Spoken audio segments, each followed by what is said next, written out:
Di tengah-tengah Pak Ustadz yang sedang duduk bersila dan berdoa, aku melihat tubuh istriku memberontak begitu hebat. Hingga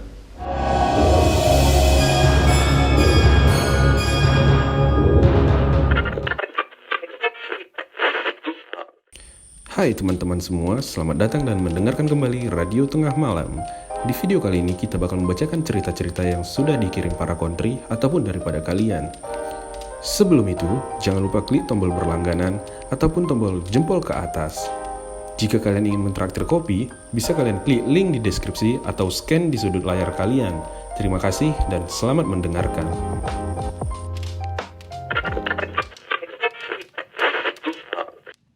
Sebelumnya perkenalkan, namaku Ihsan. Aku adalah seorang pengantin muda yang baru 2 bulan menikah. Dan atas dasar alasan itulah, aku membawa istriku untuk memulai kehidupan barunya di kota. Di rumah yang tidak terlalu besar, yang dengan sengaja kami kontrak di pinggiran kota yang agak jauh dari jalan utama supaya harganya terjangkau dan tidak terlalu mahal. Awalnya aku pribadi tidak mempercayainya tentang kejadian aneh ini.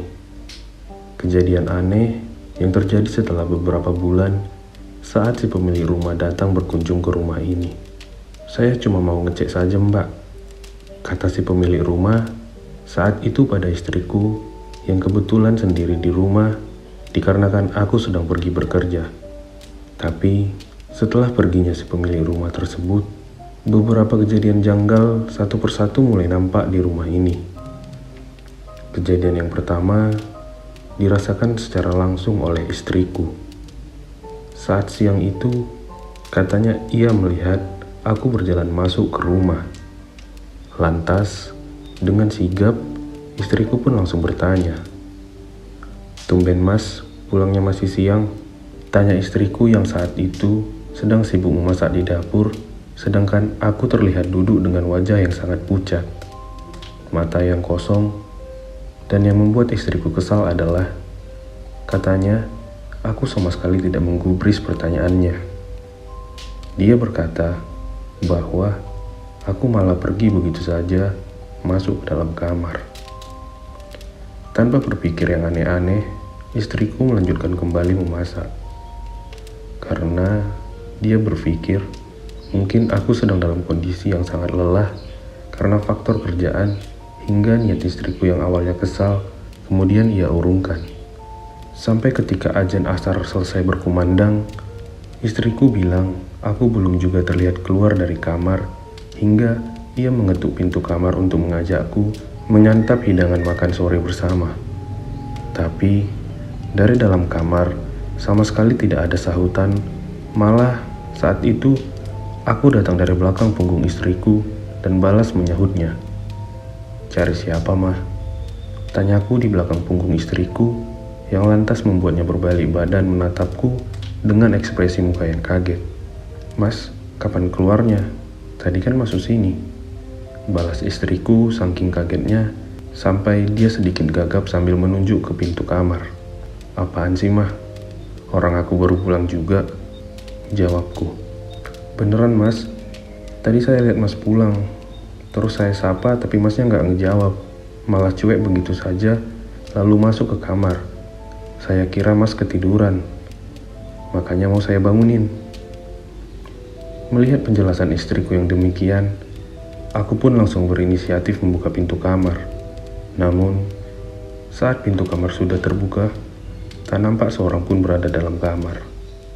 Bahkan, sprei kasur pun masih terlihat rapi. Namun anehnya saat aku menutup pintu kamar itu kembali, selintas hidungku mencium bau kemenyan yang cukup menyengat. Tapi perihal itu, aku tidak menceritakannya kepada istriku. Suara azan Isya pun menjelang. Malam itu, dikarenakan istriku yang sedang datang bulan, jadi hari ini dia tidak menemaniku untuk sholat berjamaah bersama. Saat itu, dia sedang berada di ruangan tengah menonton televisi sambil ngemil kue buatan dia sendiri. Aku yang berada di kamar baru saja selesai menunaikan ibadah sholat Isya. Dan tiba-tiba saja, angin yang cukup besar terdengar bergemuruh dari arah luar yang secara kebetulan jendela kamarku memang berada tepat berhadapan dengan pekarangan rumah. Aku dibuat kaget oleh angin yang sangat kencang menuju ke arah kamar hingga membuat jendela kamar yang dikunci itu patah dan terbuka. Aku bisa merasakan langsung angin yang besar itu hilir mudik masuk ke dalam kamarku. Bahkan di luaran sana, pohon-pohon jambu di perkarangan hingga banyak yang berpatahan. Pagar teralis besi yang berada di depan pun sampai ikutan roboh.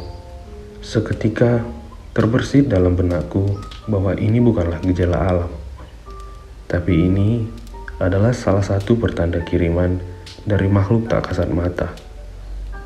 Seperti yang pernah dikatakan kakekku dulu saat aku masih serumah dengannya. Kalau tiba-tiba saja datang sesuatu di luar nalar, maka sebisa mungkin aku harus menyikapi hal tersebut dengan berdoa dan jangan berlari.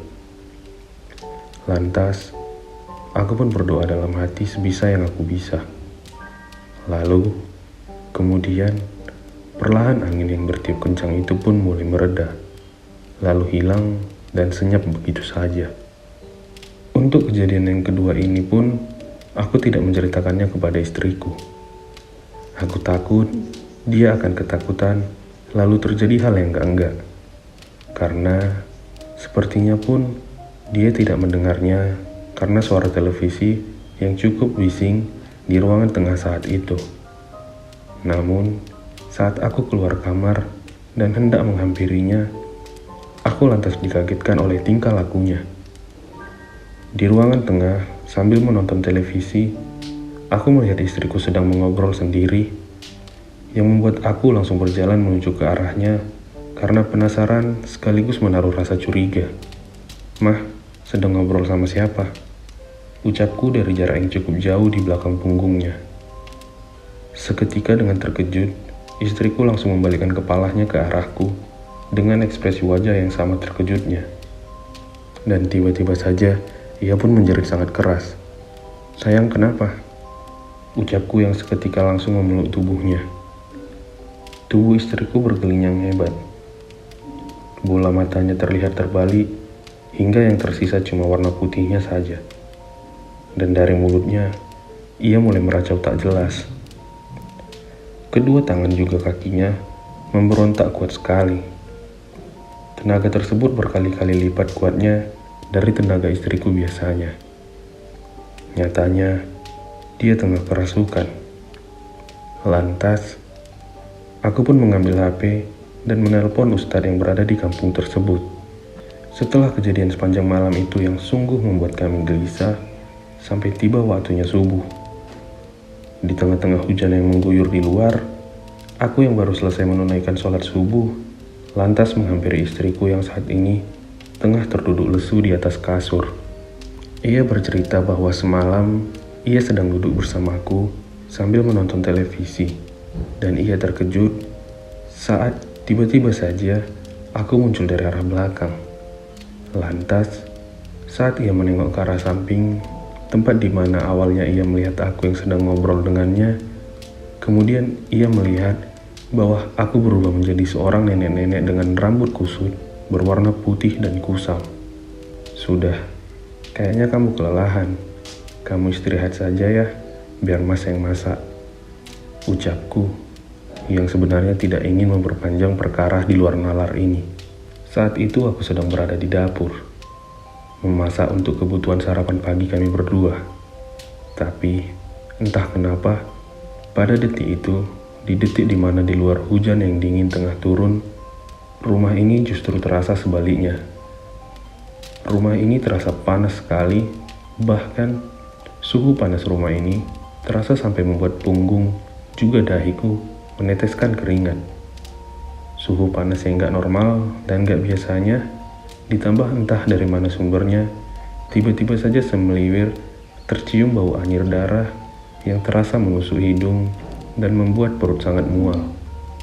Aku lantas pergi ke WC dan memuntahkan seluruh isi perutku yang terasa dikocok-kocok karena bau anyir tersebut. Kemudian, dengan memakai masker penutup hidung, aku mencoba mencari sumber dari bau anyir tersebut. Tapi, sama sekali tidak aku temukan.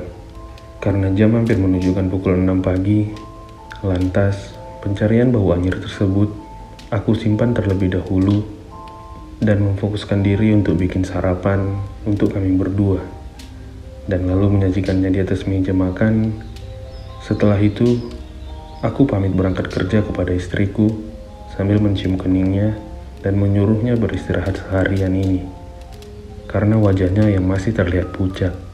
Siang itu seperti biasa, saat aku sedang bekerja, aku dikejutkan dengan telepon dari Pak RT bahwa katanya aku harus cepat pulang karena di rumah istriku sedang sakit parah.